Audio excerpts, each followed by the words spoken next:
Hello, I'd like to thank you for volunteering to be a judge in the Lower Thumb Debate League. This video will hopefully give you all the information you need in order to be a successful judge.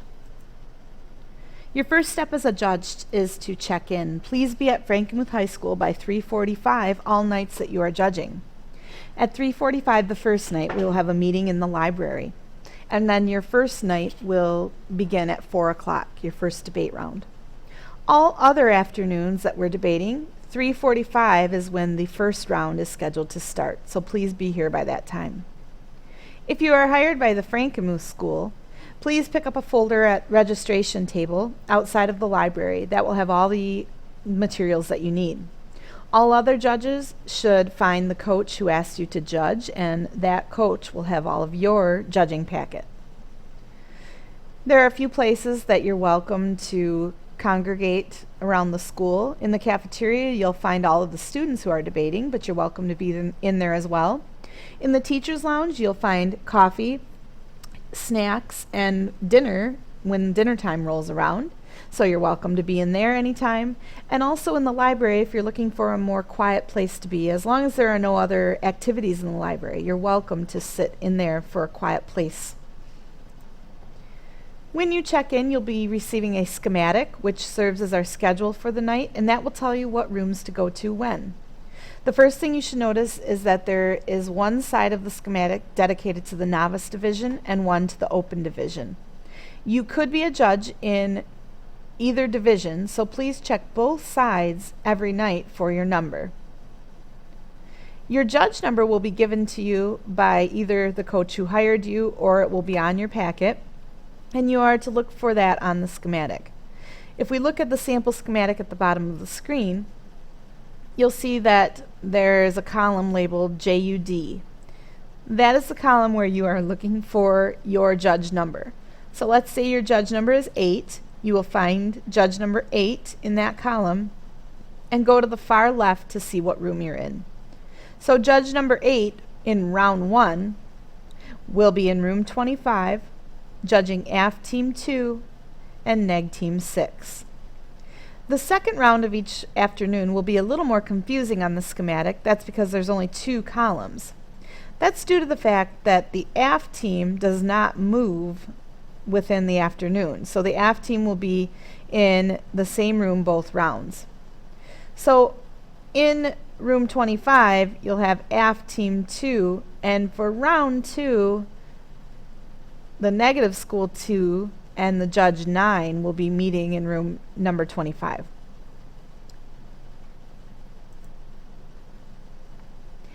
When you are starting the debate round, please take attendance first with the schematic to make sure the right teams have found their way to your room.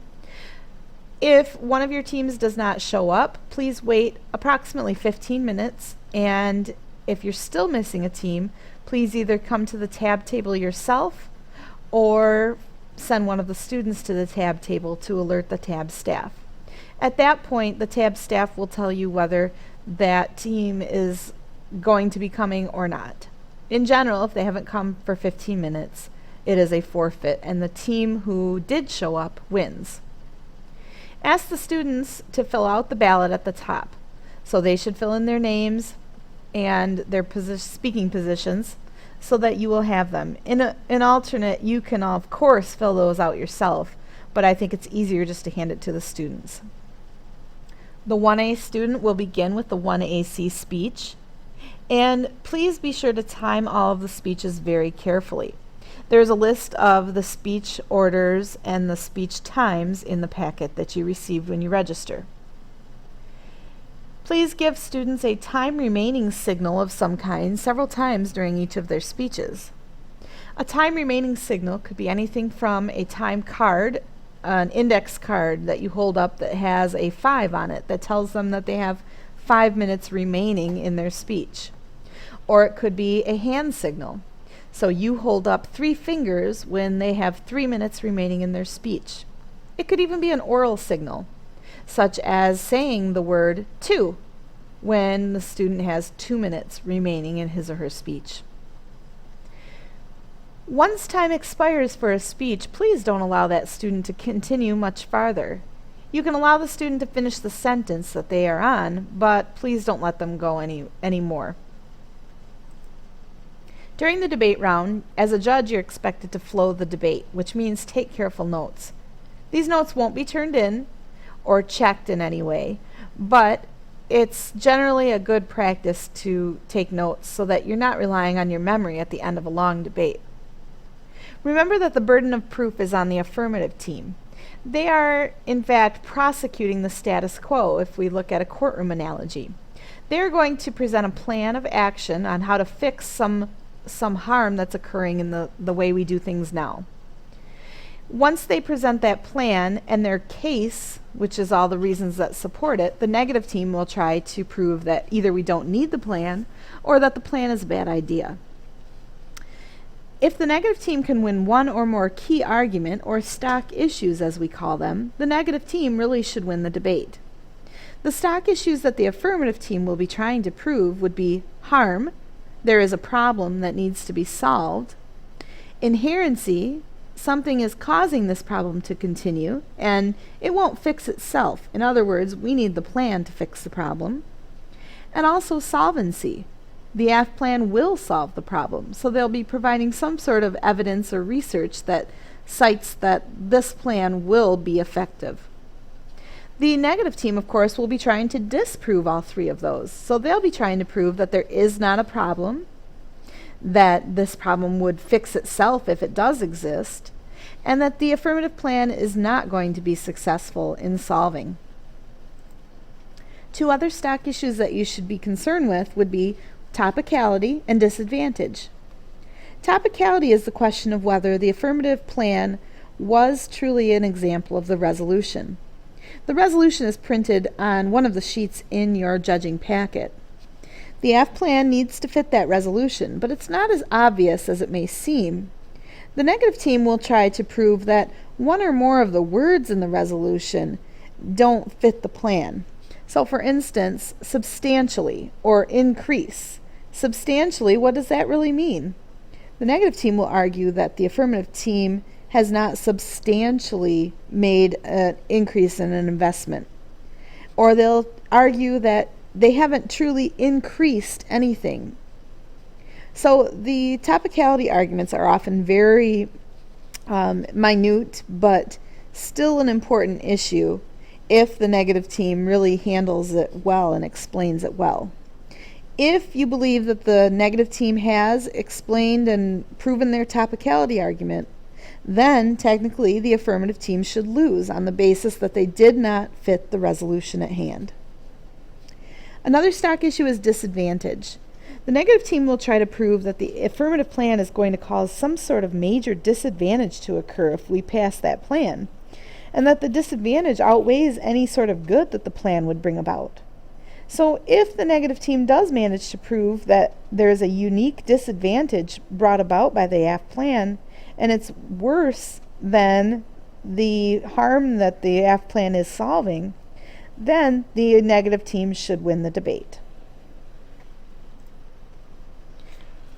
One other issue that a judge might come across is a counterplan.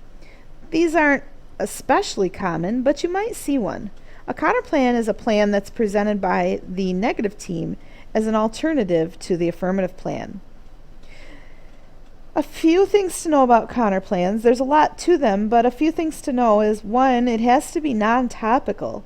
If the negative team has a topical counterplan, then they've really just sort of scored a basket for the other team because they've affirmed the resolution. In that case, the affirmative team would win. But if they present a non-topical plan that solves the harms in the status quo better than the affirmative plan, then they could potentially be the winners of the debate. It has to be better than the alternative that the AF plan gave, or else why not do the affirmative plan? They also have to prove that the counterplan is mutually exclusive, meaning at the end of the debate round, you are only deciding whether the AF plan should be passed or not. If the negative counter plan could be done at the same time as the AF plan and both of them sound good, then there's no reason to not vote for the affirmative team. So A counterplan is a pretty tricky thing to win about, but it could be done. Another thing I'd want to mention is, again, make sure you are timing everything very carefully. Otherwise, we'll fall behind in our debate schedule. It's not fair to give one team a lot more time than the other team. If students don't use all their time, then that's fine, that's their decision. But please do not allow a team to go over. Also be aware that each team gets 7 minutes per side to use as preparation time, when they can be writing down words for their speeches, notes, or they could be pulling files out of their file boxes. You have to time their prep time and deduct from these 7 minutes any time the student is supposed to be speaking, but is instead prepping. I'd also like to mention that as a judge, you are not to intervene or give anybody any help throughout the debate. You're there just as the observer and the judge of what's happening. Please keep your personal views out of your judging decision as much as possible. Use the arguments presented by the debaters, not your own knowledge. After the debate round, please try not to give oral comments. Certainly you can tell the students that they did a good job, or better luck next time, and being nervous, something general like that. But please don't tell them who won the debate. Please don't tell them how you think they did or how they could improve next time. These comments should be included on your ballot, but not out loud. Fill out the ballot as quickly as possible. It helps if you fill out the ballot while you are watching the debate. And turn in the ballot as quickly as possible to the tabulation table. Please do not take the ballot with you to the next round. Turn it in. We tabulate the scores in between the rounds. Check your ballot for accuracy. If you need more instructions about how to fill out a debate ballot, there's another video meant for that purpose. But check for your team numbers. Check that you've given a unique rank to each student, 1 through 4, that you've given a point total out of 30 for each student, and that you've made a decision and explain the basis of your decision on who wins the debate. Sign your ballot at the bottom and print your judge number next to your signature. Thank you so much for judging. We couldn't do this debate league without all of the wonderful judges that help us out. Please feel free to contact me or any of the other Lower Thumb Debate League coaches if you have a question. Thanks, and I hope you have a great experience.